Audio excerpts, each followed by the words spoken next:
Hello and welcome back to episode 4 of Sports Tingz with me, Brandon Beasley. Before we get started, like always, today's show is sponsored by BetUs. BetUs is the newest sponsor of Off the Ball Network, and they have the fastest payout in the industry. They offer a 125% sign-up bonus when you use promo code OFFTHEBALL in all caps at sign-up. That's off the ball in all caps at sign up. Head over to betus.com today and sign up. Alright.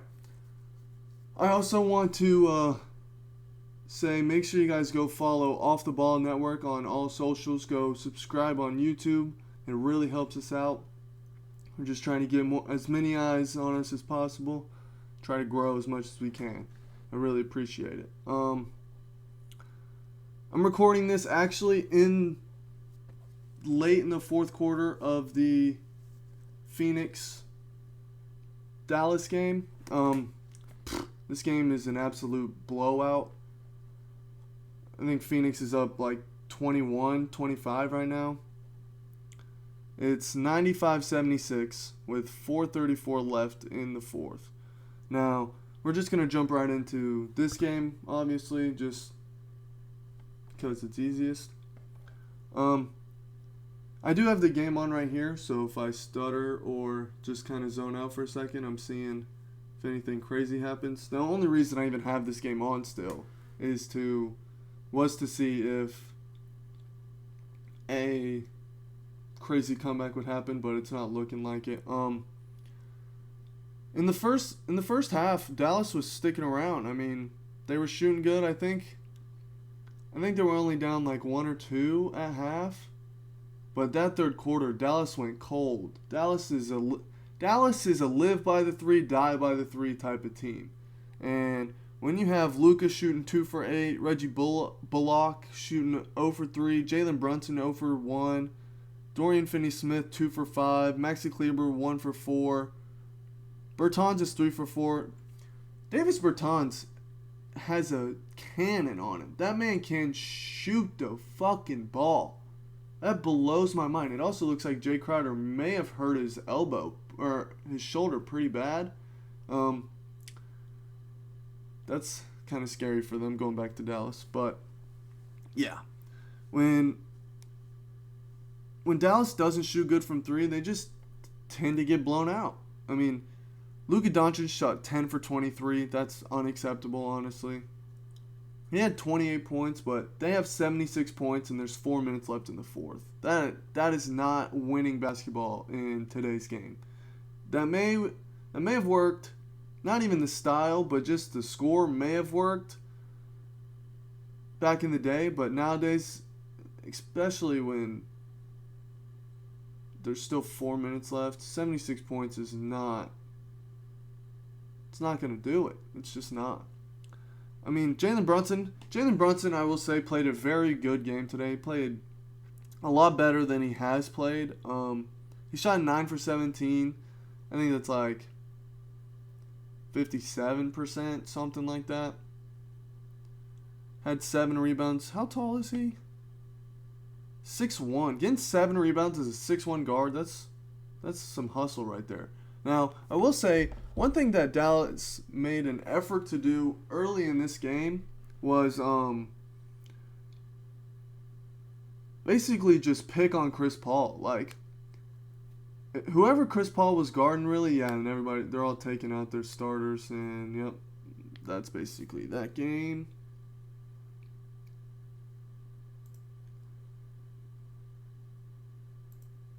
So basically what they did was just go after Chris Paul. If Luka had Chris Paul on him, Luka was posting him up. If Jalen Brunson had Chris Paul, even Jalen Brunson was posting him up and kind of bodying him.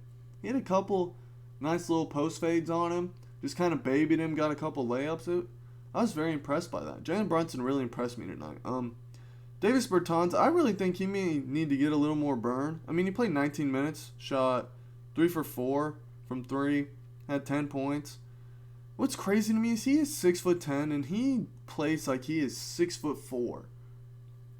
If Davis Bertans was 6'4", him and Duncan Robinson would be the exact same player. Literally.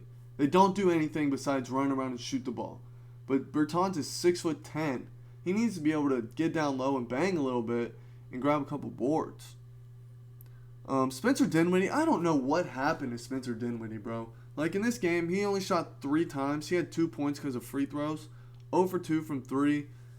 Ever since he got hurt, he really hasn't done a whole lot. It's kind of surprising, honestly, because when he was on Brooklyn, he was really starting to shine, and I thought he was going to take that next step and really just turn up the heat and become a dominant guard in the game. He just hasn't taken the step that I expected.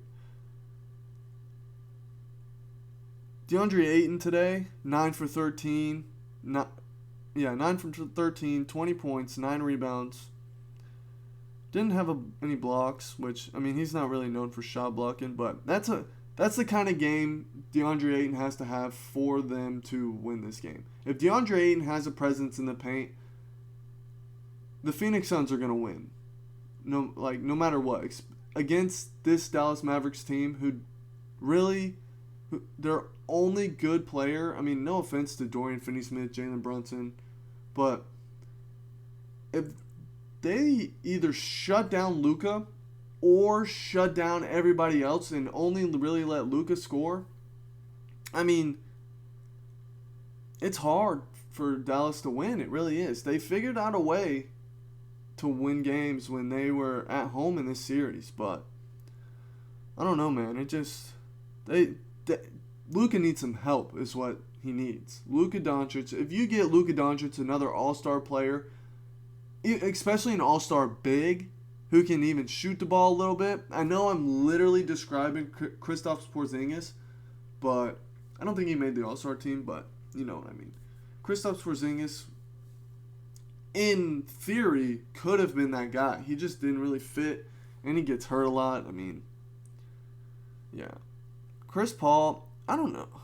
Chris Paul has really not had to score in this series a whole lot.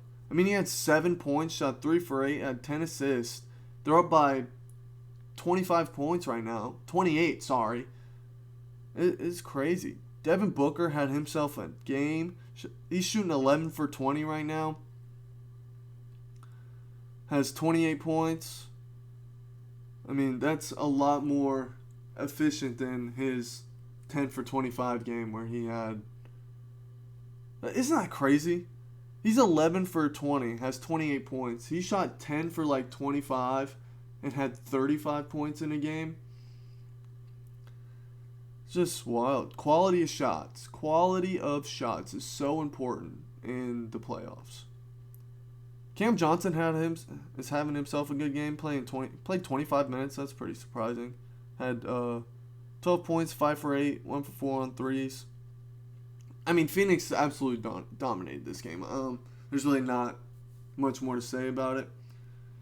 It's kind of surprising because a lot of these playoff games have been super close. So tonight overall, honestly,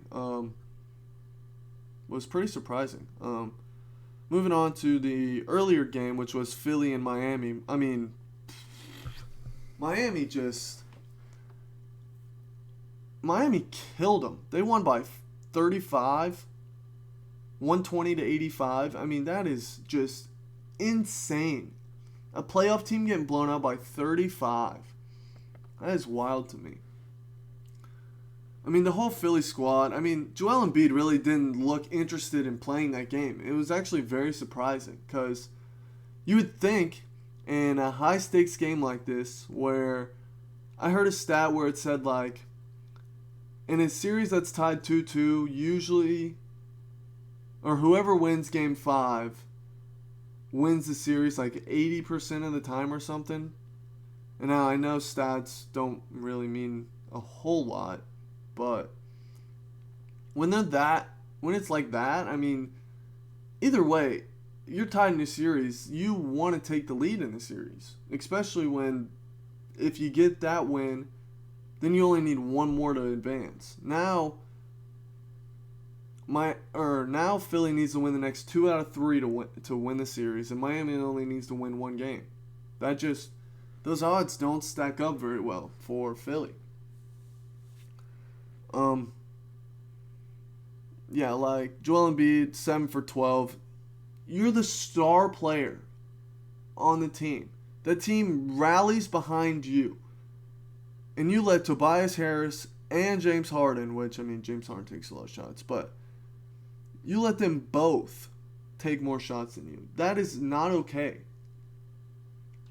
Joel Embiid should be demanding the ball almost every time down the floor, because no matter if he's shooting or not, he's going to demand so much attention, or he's going to draw fouls. If Joel Embiid gets the ball and the defense does not help on him, then he's one-on-one with whoever. Bam Adebayo, which, I mean, he's a great defender, but good offense beats good defense 99% of the time in the NBA, especially in today's game where somebody can blow on you and it's a foul. I mean, you got to help him.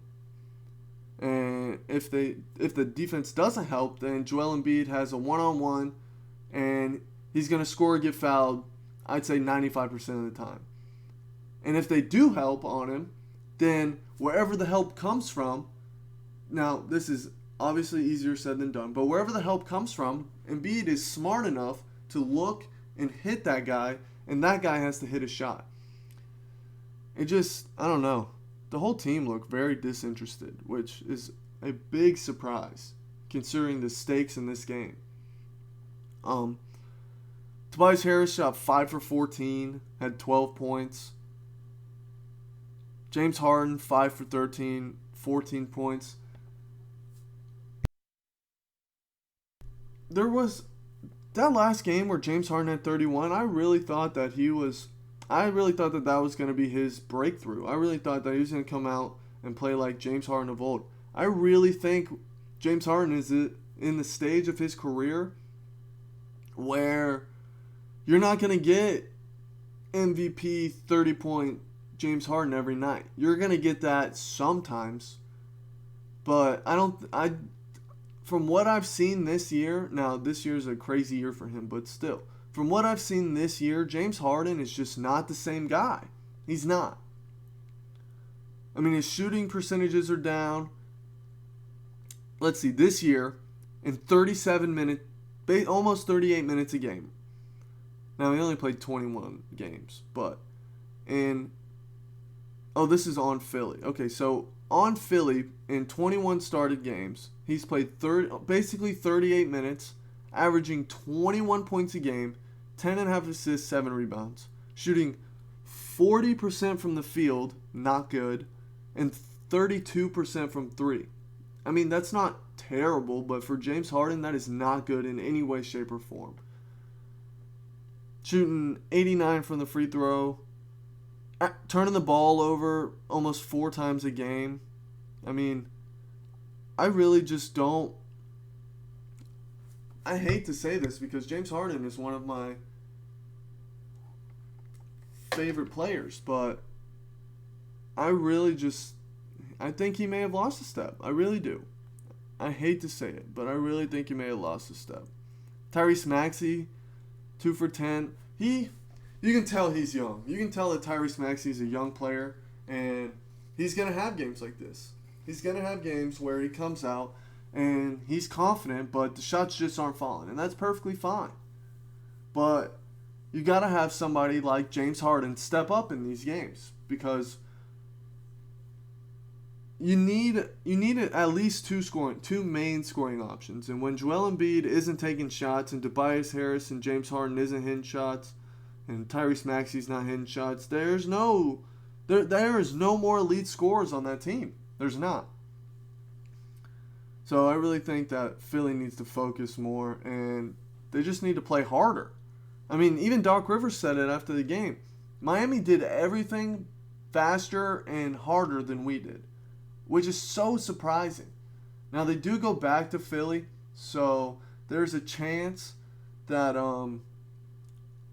that Philly crowd fires them up, but I don't know. It's starting to look like Miami's got this in the can. Miami is such a smart team. I've said this multiple times, but Miami is so smart. It almost baffles me how smart of a team this is. Like, they come out in the first half, see what's wrong, come out in the second half, and just lock it up. They just lock it up. Jimmy Butler came out in this game aggressive. I think he had 9 of their first 13 points. I think he knew that he needed to set the pace and kind of get his team into the physical, we're taking this shit over type attitude, and I think he did a great job of it. I think Jimmy Butler is one of the better leaders of a team in the NBA. He's a great player, but he's not one of the best players. He's not top 5. He may be top 10. But Jimmy Butler knows how to lead a team, and he knows how to get guys to do exactly what they need to do for them to win. I think he said after the game, if they don't focus on made and missed shots and they focus on defense, that they're going to win the series. And I think that's so smart, for one, him to say that to the media, and two, that's exactly what he's preaching to them probably every day in the locker room.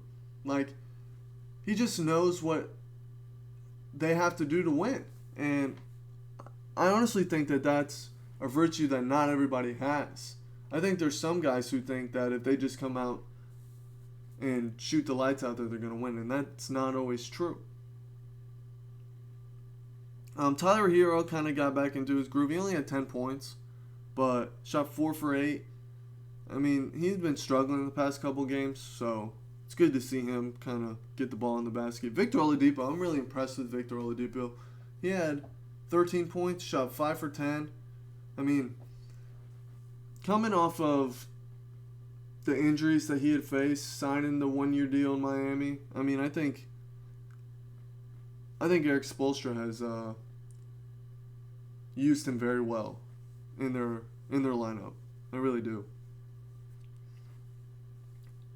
Bam Adebayo only had 12, but he's not necessarily depended on for his high scoring. He's kind of a garbage man. I mean, I'm not saying that as in he's bad or any of that. They expect Bam Adebayo to do a lot of the dirty work, get a lot of rebounds, block some shots, play a lot of good defense. And the points just will come with that. And I think he did exactly what he needed to do. PJ Tucker is literally the Draymond Green of this team. That is what I've learned. He doesn't really score a lot, but he's really smart. And he knows how to get guys in spots that is going to get them open. And if somebody is open and the ball's in his hands, he's going to get it there as fast as he can. Max Strus, I'm really impressed with him. Like I said, I think I've said this before, but I had not seen a lot of Max Strus, but he shot 4 for 10 from 3, but he was coming out early just banging them. I was very impressed with Max Strus. 19 points, 10 rebounds. 10 rebounds as a shooting guard. I mean, he is 6'5", but still. Getting 10 rebounds at the shooting guard position, that just shows the hustle. It really does. Gabe Vincent had 15. I mean, they just played an all-around good game. They really did. And based on this game,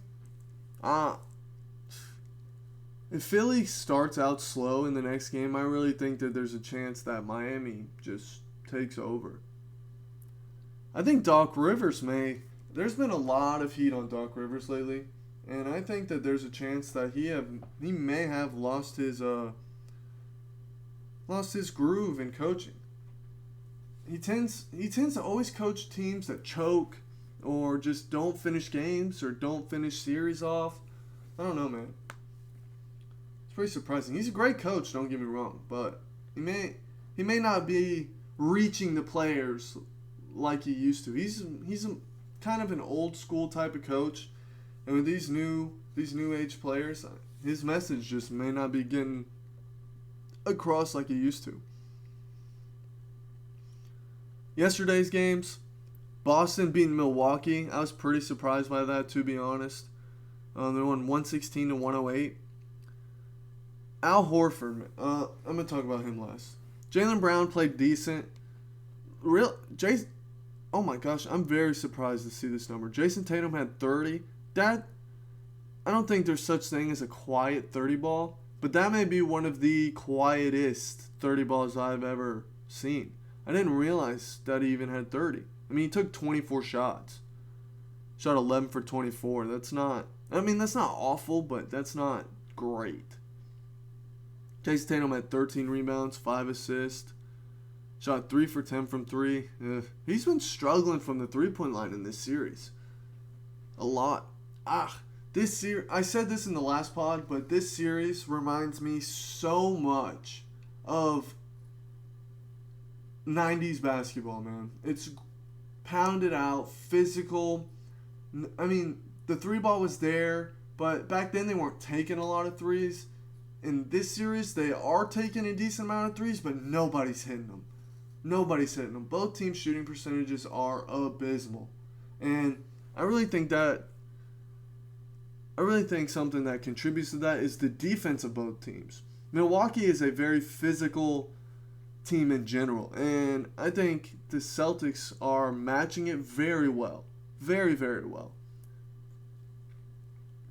But I think it's affecting their shooting. I don't think they're necessarily getting tired, but I think just getting bumped and all this all the time, no matter where you're at, I think it just kind of throws you off a little bit sometimes.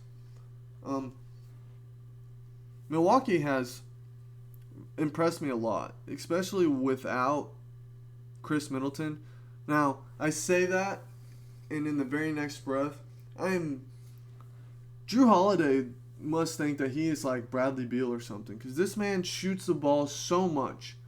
This man shot 5 for 22 last night. 5 for 22. That is bad. That is so bad. So bad. But he just keeps firing. 1 for 6 from 3. He did have 3 steals, 2 turnovers.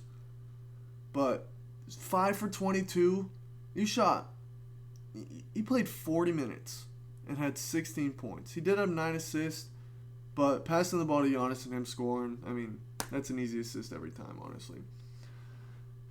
Giannis did his thing, 34, 18, and 5. He did shoot 14 for 32, which is, especially for a guy who mostly gets to the rim, that's not a great shooting percentage. 6 for 11 from the free throw line. He's a very streaky shooter when it comes to free throws, I've noticed.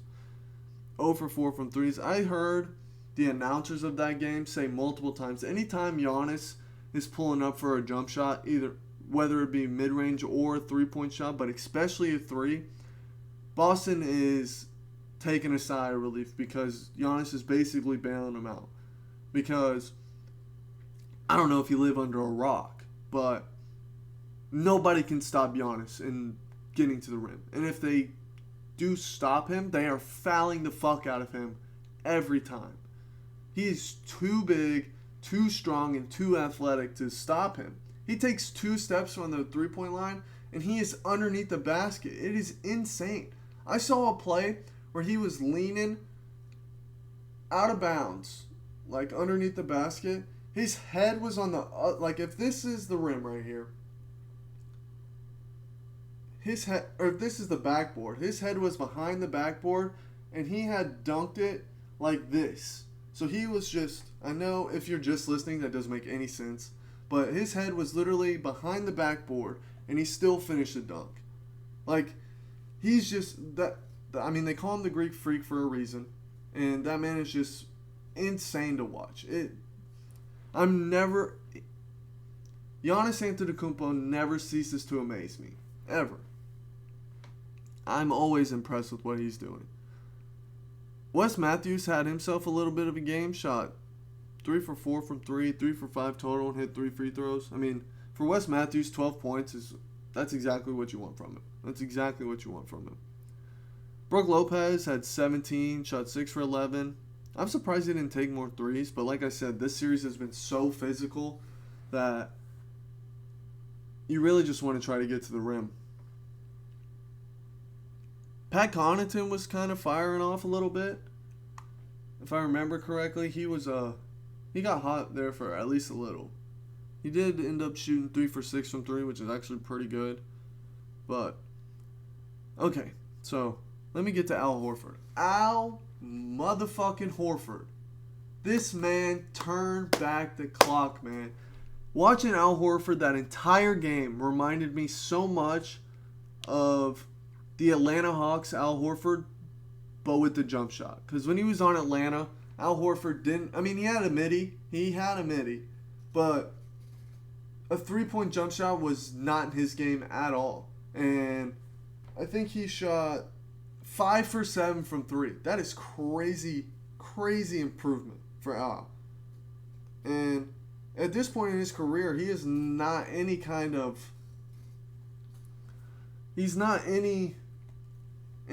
sharpshooter or all-star in any way, but he certainly fucking played like it last night. I almost said tonight. He played 41 minutes, had 30 and 8. Shot 11 for 14. 11 for 14. He took 10 less shots than Jason Tatum and had the same amount of points. Think about that. If Jason Tatum makes 3 more of his shots and the free throw that he missed, he has 40. It just shows quality of shot is very important. Which Jason Tatum was getting good quality shots. He just was not knocking them down. But I was very impressed with Al Horford. I mean, you can't expect that game from him every night. You probably shouldn't expect it from him again in this series. But when he gives it to you, I mean, perfect. It's perfect. Marcus Smart at 18. Marcus Smart is just a scrappy dude. He's so scrappy, it's crazy.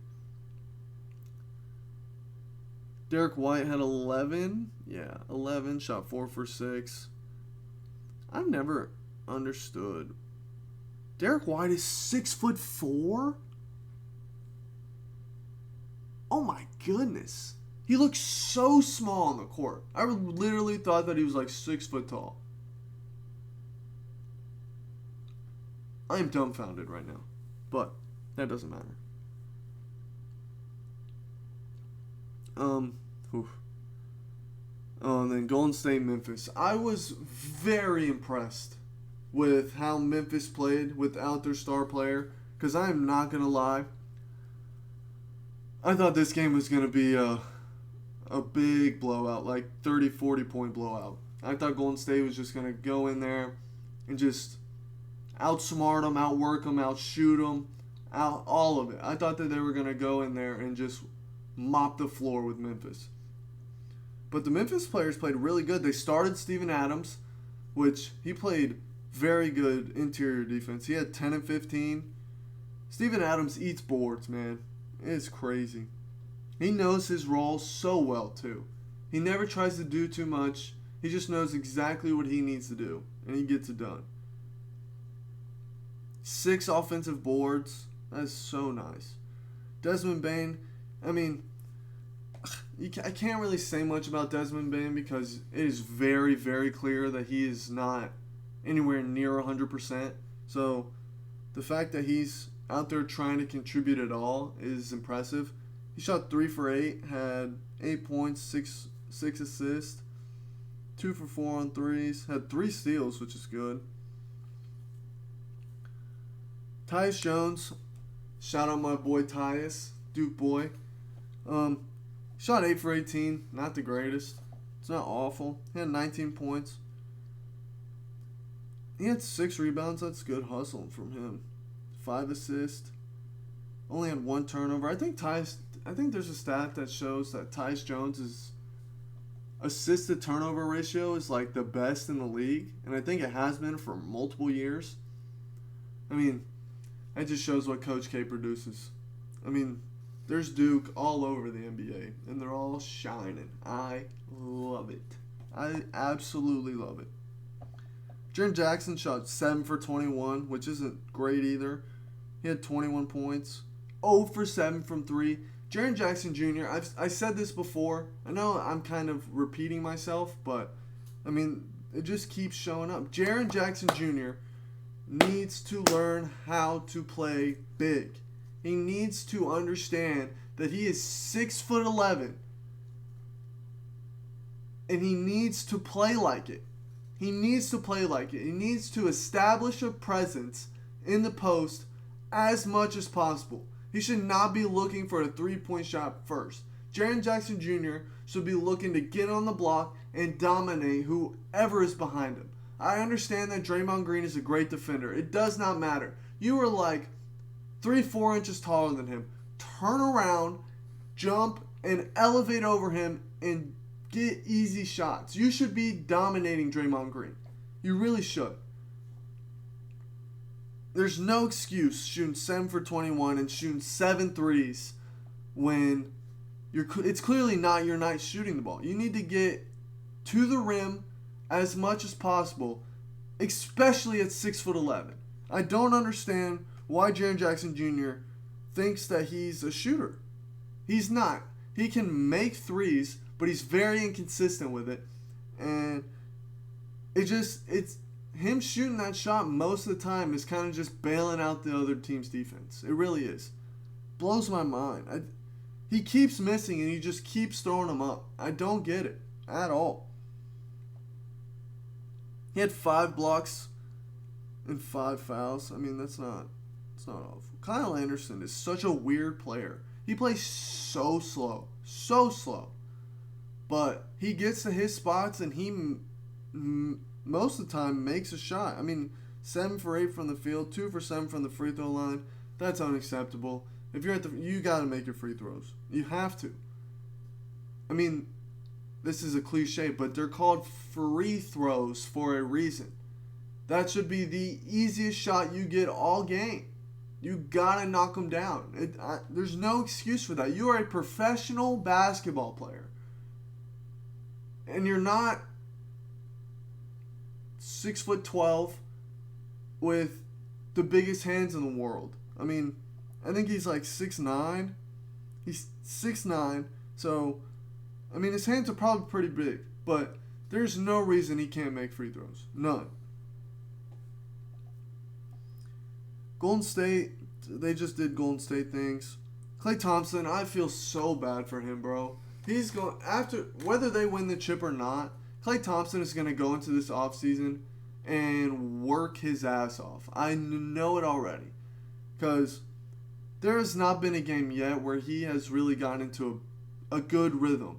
He'll hit a shot, miss a couple, hit a shot, miss a couple. That's not the Klay Thompson we're used to at all. Klay Thompson is a guy who scored like 37 points on 11 dribbles, just dominating, catch and shoot. Doesn't matter how many people are on him or anything. And that's just not what we're seeing for him right now. Shot 0 for 7 from 3. That is not Klay Thompson. 0 for 7 from 3. That is not Klay Thompson.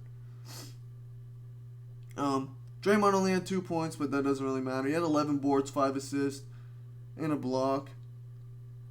I mean, I've said this before. I feel like I just keep repeating myself, but Draymond Green is the heart and soul of that team, and just like PJ Tucker, Draymond Green knows exactly what he needs to do to get everybody else going, and I think that's beautiful. Andrew Wiggins had 17 and 10. Andrew Wiggins is low-key nice. Like, I think because he was the number 1 overall pick and he didn't turn into LeBron James, that people just think Andrew Wiggins sucks, but he contributes nightly. I mean, 17 points isn't a lot, but like, it definitely helped. 7 for 13. He shot 1 for 5 on threes. There's a lot of people struggling to shoot threes in this playoffs. Steph Curry at 32, shot 10 for 25. 8 for 9 from free throw. 4 for 14 from 3. Steph has been off a lot too. It's surprising, honestly. Jonathan Kuminga only played 5 minutes, didn't do much. Jordan Poole shot 4 for 12. Had 14, 6, and 5. Otto Porter had 12. Otto Porter, I think, for a long time was the only player on the Warriors team who had made a 3 in last night's game. Pretty impressive. Low-key, Otto Porter kind of kept them in the game until everybody else could get going. Because I'm not saying Memphis would have ran away with it or anything, but he was the only one making shots. Everybody else was just throwing up bricks for a while. I think that's all I have on the games. Now, praise up for my boy Ja Morant, bone bruise. Shout out Coach JB, put on Twitter. If you don't know who Coach JB is, Jason Brown. He was on Last Chance U on Netflix. He tweeted that he was like, "We're sitting out for bruises now, man. Like, this league's soft." And just for the what the fuck, I decided to quote tweet him, and I said something along the lines of, "It's a bone bruise, like, it's a lot more serious." And he actually responded, which was pretty cool. And he's like, "I know all about bone bruises. It's just not keeping me out of a playoff game, sorry." Which, I mean, I get it. Now, there are times where bone bruises can make it to where you can barely walk. If you can't run, if you cannot run full speed and jump off of that leg, you can't play in an NBA game. You'll be hurting your team more than you'll be helping it. I don't think he understands that part, but it's fine. He's a funny fucking dude. He's so funny. But, alright. So before I close this out, I want to dedicate this part of my podcast to my Serbian brother, even though I'm not Serbian, Nikola Jokic. Nikola Jokic won the MVP. Now, a lot of people say that he doesn't deserve it. But I've been preaching all season, that he was going to win MVP. I mean, you compare him to Joel Embiid and Giannis. Now, I think the big race was between Joel Embiid and Nikola Jokic. And I think if you take Nikola Jokic off that team, they're not even expected to make the playoffs. If you take Nikola Jokic off of that Denver team, they're a guaranteed lottery team. And with what he did this season, I'm going to look up his exact stats.